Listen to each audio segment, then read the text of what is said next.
Hey, I'm gonna do some bad type for you. I'm Shu from Amsterdam, aka Niels Meulman. Hello, my name's Ruben De Haas. This week, I'm talking to some of the best lettering artists from around the world and asked them to show me some of their bad type. Today, we are talking with Niels Meulman. So, let's see what he's got for us.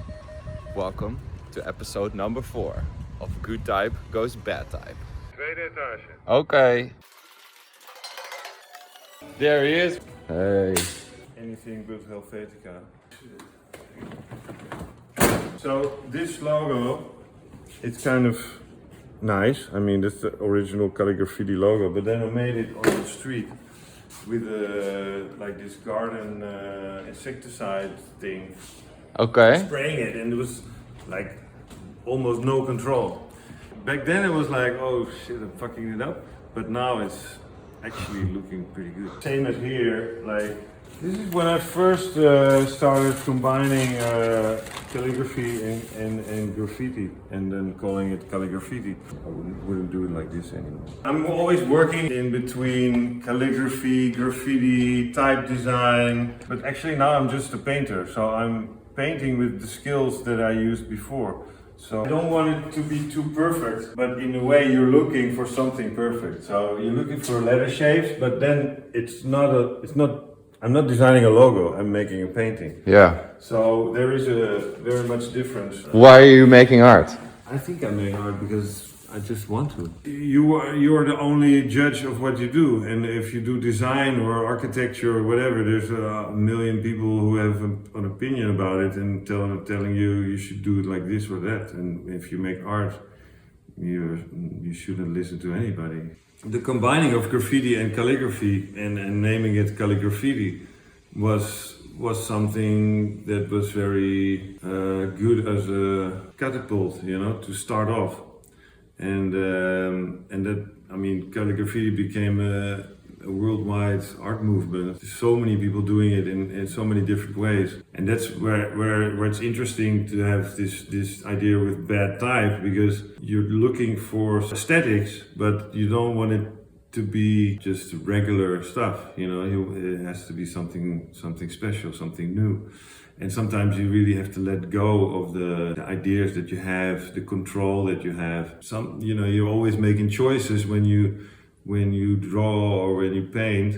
Like, is this the right line or is this the right line? And sometimes you're like, well, maybe they're both the right line or none of them. Calligraphy was something more like for housewives doing little nice calligraphy and making, and then it was always a bit, it wasn't bold or raw it was like knitting, truttig, as we say. Yeah. But then I realized that graffiti writing isn't so different than calligraphy, but it's perceived different because calligraphy is kind of corny and graffiti is kind of, illegal and, all over the place. But if you go back to the monks, I mean, those were the first calligraphers. They were basically the graffiti writers of their time because they were traveling with books and comparing, hand styles and stuff. Of course, they were dedicating their lives to the Lord and the scripture. But I think those guys were also kind of the bad boys of their time. This is all, I think there's like 85, 84 stuff in here. How old were you then? 16. Let's see. Here, a message. Oh, this one is good. This one is bad, I mean, it looks great. Yeah, well, Oh, wait, what's this one? Yeah, and here you can already see that we were Oh, I remember. trying so very hard to be precise. This is a drawing of a shoe, but nobody saw what it was, so that's when I had to write shoe next to it. Okay. So here I was just writing it just as a description, saying this is a shoe. Yeah. And not thinking about any letter forms or anything like that. And this is here, I'm already trying very hard to make Goodtype. Look for this. Kind of interesting. The readability is really not important anymore. Where did your handwriting come from? I went to to bookstores where I couldn't buy the books because they were too expensive, but I just spent hours in the bookstores just trying to absorb all the calligraphy that I saw, and then running home, drawing it on a piece of paper. And that's kind of how it all started. I use sometimes this kind of stick.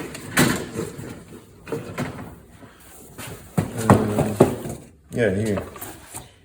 Like, you know, if you just use it like this with wobbly thingy, you know, you lose your control. Can we write something Yeah, with let's this write one? bad type with it. Let's do that. Yeah.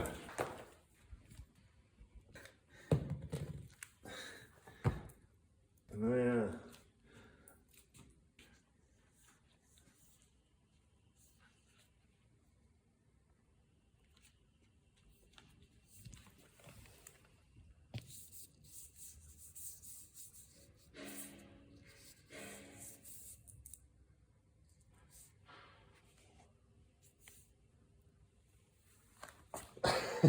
Het is veel te mooi. It's too good. We have to do it again. Okay, let's make some bad type.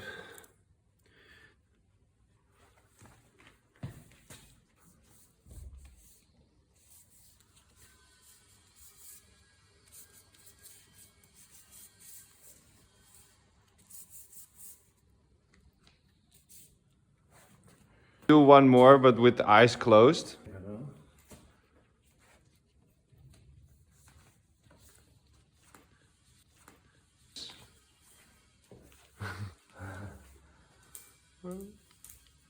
Oh, the stick's breaking too. Nice and centered also. But how come you wrote it in Japanese this time?